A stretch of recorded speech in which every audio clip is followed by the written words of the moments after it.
Yo, what is going on? It is your boy Luke Watt. Welcome back to another Minecraft video. As you can see, I enjoy making these videos. I'm here in my survival world, and obviously, it wouldn't be a Luke Watt video without Reddit and Minecraft. So today, I'm going to be trying my best to answer r/slash no stupid questions. So this is essentially a subreddit where people just have a bunch of questions, and I'm gonna try my best to answer all of them. So yeah, this should be exciting.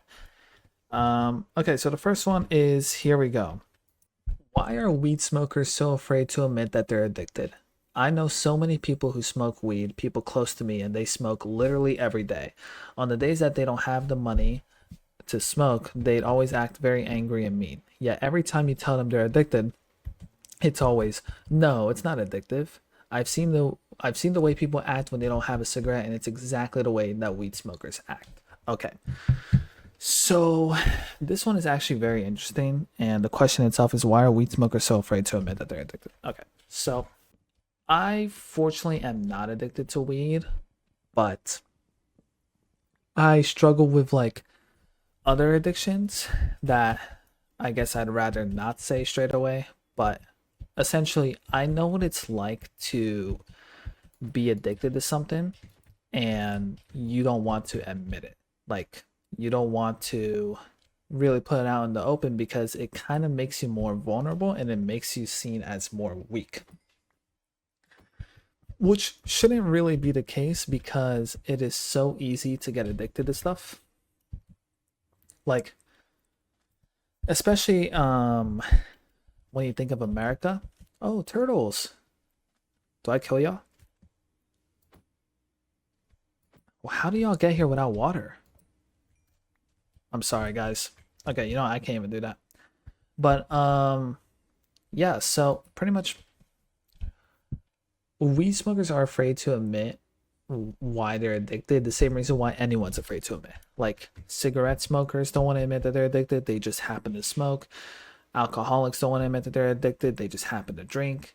Same thing with people who eat a lot of food or have a food addiction or junk food addiction or caffeine addiction. It's like, or nicotine. It's like there are so many addictive things in America, and when you happen to get sucked into it, it's hard to really admit it. It's just human nature.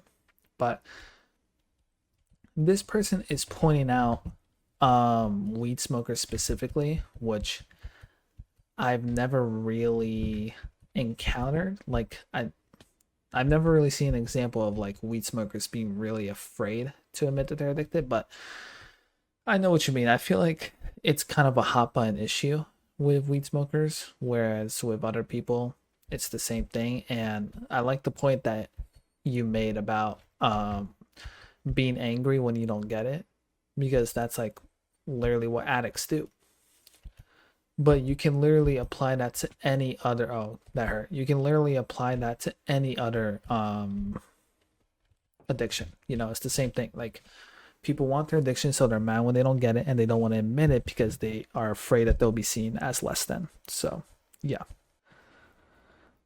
Okay, so this next one is kind of crazy, I'm not gonna lie. It's called, there is no kind way to tell my wife that she is getting too big, is there? And the way that it starts is with this. I fully expect downvotes because Reddit, but I've been married to my wife for 24 years. I love her very much. Her weight has fluctuated and she's always been a little bit on the heavy side, and that's fine. Over the last year, she's ballooned up a lot though.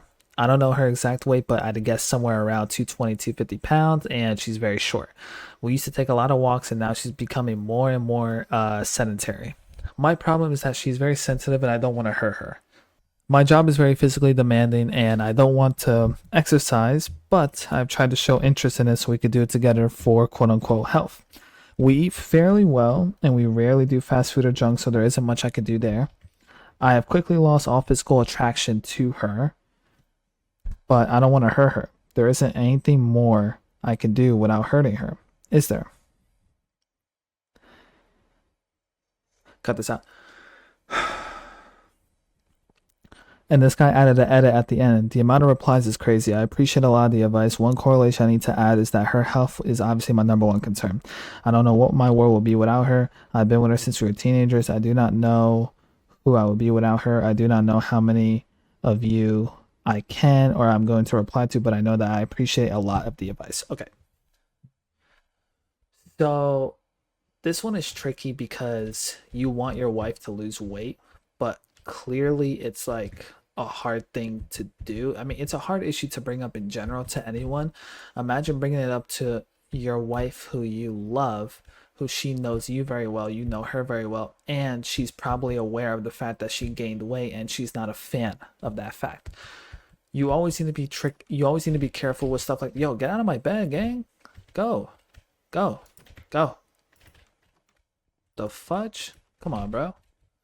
Yeah, so you need to be careful when it comes to helping her, because you don't want to come off too strong. Like, you don't want to be like, hey, like, you need to lose weight, you whale. Like, you can't be mean, you know? I guess there isn't a specific advice, just like try to ease into it. And yeah, a bunch of the comments are saying she has some sort of perimenopause and that she needs to go to a doctor. Maybe. I find it very strange that she gained this much weight even though you both eat fairly well. It seems like you both have the same diet and the same exercise routine, except she's the one that ballooned up. Like, I'm not seeing, I think there's something you're not telling us. Okay, this next one that I see in this next one that I see in No Stupid Questions is insane. Here's the title. Would incest be socially acceptable if it didn't affect the health of the offspring? Not really NSFW, but just in case. I was reading a romance, will not go into detail, and the main characters wanted kids. One of the main characters is from a species where incest does not matter because they don't really view each other as family and their offspring will be different from them no matter what. So what would it be like in our society? Like, what if the genetics and health problems and whatnot connected to incest just disappeared? Okay, so this person is asking if it would be socially acceptable. I think it wouldn't be. Like, I think it still wouldn't be socially acceptable. I know that's not what you're looking for. I know you want people to say, no, it'll be actually completely fine in that case. But the simple truth is, it would still be gross. It just would be. I'm going to go mining, though, real quick. Let me go mine. Oh, no. Oh, no. Yeah, it will still be gross because when you see anyone who talks about incest, they very rarely talk about the child. Like, whenever you see someone get exposed for incest or someone, when that conversation gets brought up, it is never, oh yeah, and the children are messed up. It's always, no, you are gross for wanting to do that with your family. You know what I mean? Like, the simple truth is, incest is gross because it's gross. The whole child and family genetic thing is just a whole nother level, but it is gross regardless. Like, society is not gonna get a free pass just because the kids are normal. You know what I mean? Like, it's just weird, especially if it started now. Maybe it might be different if there was never any family and genetic problems from the beginning of time. But if it just randomly switched today and it was like, hey, you're good now, even though you weren't good before, it's like, no, like, that's just gross. That's just how it is. Oh my days. What the fuck? Why are there 3 creepers? Yo. Run. Bro, these creepers are fucking on one, bro. Okay. Yeah, so to answer your question, incest will never be socially acceptable. Even if family wasn't affected, it's just a gross action to do. So yeah, I can't see incest ever being socially acceptable. So yeah, but I do want to read one of the comments. Hopefully I don't get killed by a creeper. But here we go. So first comment says, so here's the thing. Most people develop a yuck for the people they grew up with at a very young age. We know this because step siblings or kids brought up together at a very young age in communes tend not to be very attracted to each other. Also, there's a problem with royalty. Sometimes young kids will be raised in the same house for political reasons, and then they'll be married to each other. And and for political reasons, those companies often had a lot of issues consummating. On the other hand, siblings raised apart who met in adulthood are often more attracted to each other because we do tend to be attracted to the people who look like us.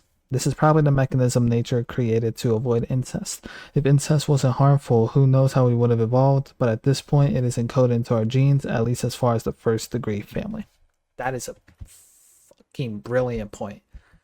When you grow up with someone, you're automatically not going to be attracted to them because you're like, ill, like, I only see you as XYZ, I only see you as family, I only see you as a mom, sister. And it's like, it is in our mental and physical nature to not procreate with same family. You know what I mean? There's so many fish in the sea. You're telling me you're going to go for your sister? Like, it's just not worth it. So, yeah. Okay, next one. Why don't high schools have a life lesson course slash class? I haven't been in high school since 2011, but I've always wondered why high schools don't have a course or class that teaches kids all the things that you'll need in life. Filing taxes, changing a tire, creating a resume, how to put on a tie or dress, so many things in life that young adults need to know, but they don't offer it. Okay, so I actually agree completely with you. I feel like there needs to be more of a class where I saw Caleb Hammer talking about this recently. We need to have a personal finance class. We need to have like you need to have a personal finance class. You need to have a how to file taxes class. You need to have a life class, like how to button a tie, how to do well in an interview. Like you need to have so many fundamental classes. It's just how we like it's what we need. And I'm not sure if we ever will get something like that, but I think it's worth a try, right? Like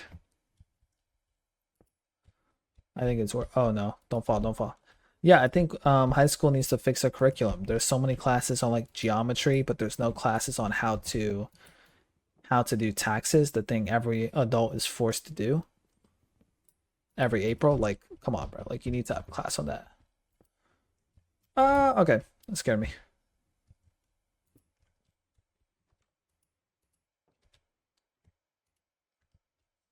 Three, two, no, no, no, I ain't risking that. There we go. That could have been bad. But yeah, we need to have a class. We need to have a class on personal finance. We need to have a class on all of it. And honestly, my hot take from the beginning is we need to have a class where you can just do a certain subject. I think like from the moment you're in first grade, you should have the option to pursue art classes or engineering classes or science classes. Or if you don't want to do any of that, then you can just do general education where it's a mix of everything, which is what our current curriculum is. So I think we should have a normal class curriculum for people who are undecided, the same way how in college, if you don't have a major, you do undecided. If you want to do first grade onwards with no concentration, then you can just do general education. But if you want to do science, then you'll have a lot more science intensive courses so you can become a scientist. Like imagine from the moment you are in first grade onwards, you are trained on how to become a scientist or a firefighter or a writer or a teacher. Like essentially the same way how college has a career specific of a focus, you apply that from a very young age, like elementary onwards. If you do that, by the time you're in high school, you can work in professions. Or by the time you leave high school, you know what I mean? Like, I think it will just create way more capable people. Like, imagine you have like a film focus in certain schools. Like, I think that's a good idea. But yeah,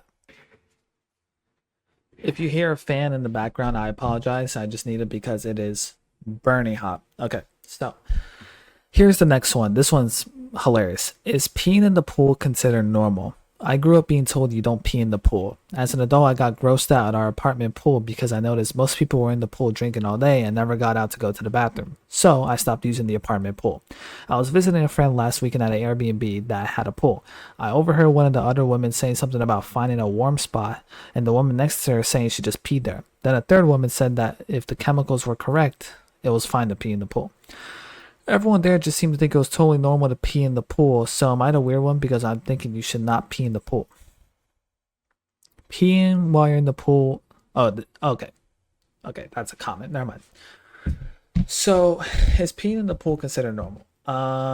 It is not considered normal, but it's like not that bad. Like the best way I can explain it is throwing up after drinking alcohol. You shouldn't do it.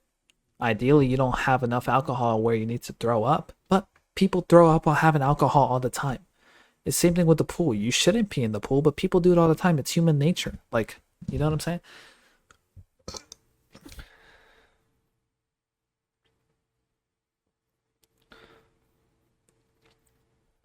And this first comment perfectly captures it. Peeing while you're in the pool is frowned upon, but likely more common than you like. Standing on the side and peeing into the pool can likely get you arrested. Of course. Like, you don't want to pee in the pool, especially if you're standing on the side. That's harassment. And I'm just going to watch this villager, which also might be harassment, but I'm sorry. Okay, here's more of a deep one. Can you live a happy life in prison? Hey, I'm from an abusive family and committing a crime and going to jail seems like the only way to get out. Can a person live a happy life in jail? No. I mean, I think it is possible, especially if you are at just rock bottom in general, but overall, you are not gonna. Oh, okay. Can I take your bet? Thank you. Overall, you are not going to be happy. If you think going to prison will make you happy because you have a terrible thing or you're homeless, you are sadly mistaken, man. I'm sorry, but that's just how it is. Like, people think of that all the time. It's like, oh, if I'm homeless, just go to prison. But it's like, bro, like, you don't know how they're going to treat you at prison. You don't know the type of, cut